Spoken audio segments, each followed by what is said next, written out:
Hello, this is Elemental Gaming 3 bringing you a Battlefield 1 beta video. In today's video, I will be talking about how you can be a better scout player. So the scout class, or known as the recon class, has changed a bit since the previous iterations in the Battlefield franchise. Now the reason why I'm focusing on this class is because the beta is coming out, it's going to be free, loads of new players are going to be playing the game and they may not know how snipers actually work in Battlefield 1, and hopefully this gives them an upper edge in the game, and hopefully you guys will learn a little bit better in how to be a better scout player and maybe a little bit more accurate with your sniper rifle. Now another reason why I've chosen to do tips on the scout class is because the map we have access to in the beta is a very large map and you're going to be up against quite a few snipers, and I'm here to tell you how to be a better sniper and take advantage of your surroundings and become a better sniper while playing the objective and stay top of the leaderboards. So starting off with the first tip, know how your sniper shoots. Snipers have bullet drop and bullet time in Battlefield 1. I know other FPSs that some of you may be coming from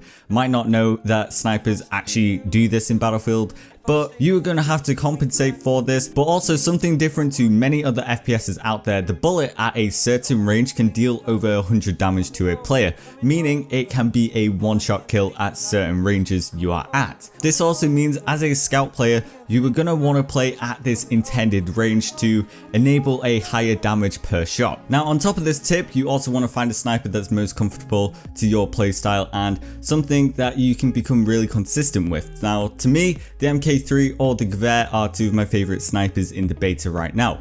I use the Gewehr on Conquest because it's good at long range and it has a faster bullet travel, meaning that Conquest is a larger game mode and you have a higher chance of hitting those longer range moving targets with the Gewehr than the MK3. Now I use the MK3 on Rush because it's for that close quarter engagement and you have 10 rounds in the magazine, so if you do get bombarded like you will be in Rush, you have a load of bullets to work with. Now the second tip I've got for you is the right positioning. Sniping is not just about your accuracy. You need to be accurate to pull off your executions in your positions, but it is not just solely down to how accurate you are. To pull off these amazing kill feeds, you also need to position yourself right on the map. Now the beta's only been out for a few hours now, so I've only found a couple spots so far.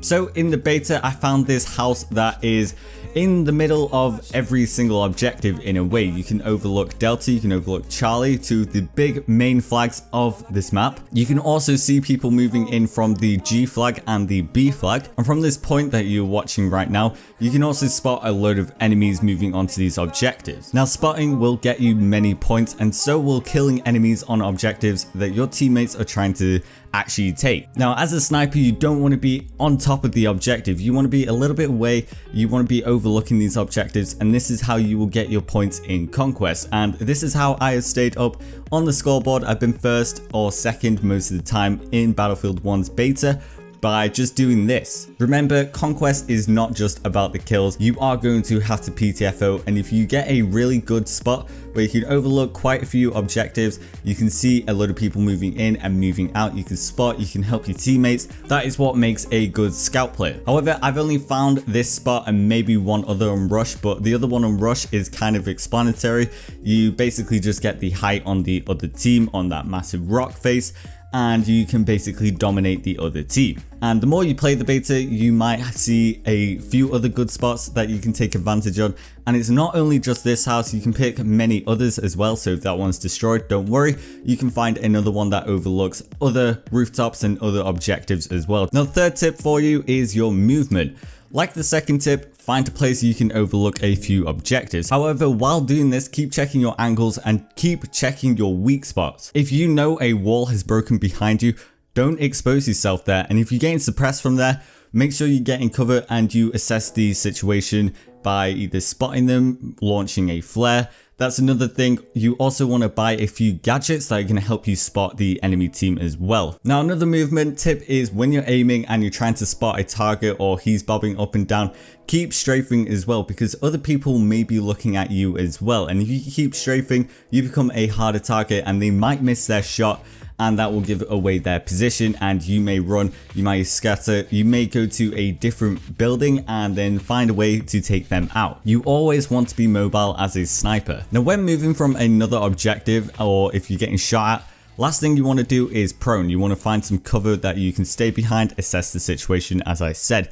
Proning will basically make you the easiest target ever. Now the fourth tip I got for you is target prioritize. Now during the beta you might not be able to actually improve on this massively, but if you see a sniper player and a support player, go for the sniper player first that you're aiming at, not the support player. The support player may look like an easier target, but the sniper is more of a threat to you. That's all you want to do when you're actually sniping, is you want to look at the biggest threat first, take him out first before you take out the others. If you see someone strafing and someone's still, take out the guy that's still. Don't go for the guy strafing, because if you actually miss that shot, you might give away your position and then everyone can see you on the minimap. But if you keep this in the back of your mind, it will help and it may make you a better player overall, not just a scout player. Now the final tip I have for you is to improve on your accuracy and have a good crosshair placement. Always try and keep your crosshair at a chest or head level height, so when you aim down, you don't have to drag your scope from the floor to the guy's chest. It's instantly on the chest and that's it. You don't want to be looking on the floor when you're playing this game. Keep it at a chest or head level height, somewhere around there. You don't have to be as precise as you would in Counter-Strike, but this will just give you an upper hand, because when you aim down, you're instantly on their chest and you don't need to drag your scope or your weapon all the way up to their chest. Now to improve your accuracy, just make sure your sensitivity is right. And if you have it at the default 20% on console, that may be too slow to you. Now, it's too slow for me, but it might be the right speed for you. So you can't really search how to get perfect sensitivity. Just make sure you can react fast enough with your sensitivity and you can react accurately. Now my Battlefield 1 options will be in the description below if you need help or guidance in actually changing your options, and hopefully that will help you guys in the long run anyway. Now with all these tips in your head, hopefully it makes sniping a lot easier. However, I haven't actually covered every single detail because I actually can't. We've only got a beta to play with. I'm going to make a more in-depth video when Battlefield 1 is actually released, so stay tuned for that. But hopefully this makes you a little bit better at scouting in the future, and it wraps your head around a few different things that you may not have known about Battlefield or Battlefield 1. If you've never played Battlefield games before and you've just got into the beta, hopefully these tips help you a little bit better. Hope you enjoyed the video, and if you want more videos on Battlefield 1, please like, subscribe, and I'll see you guys in the next one.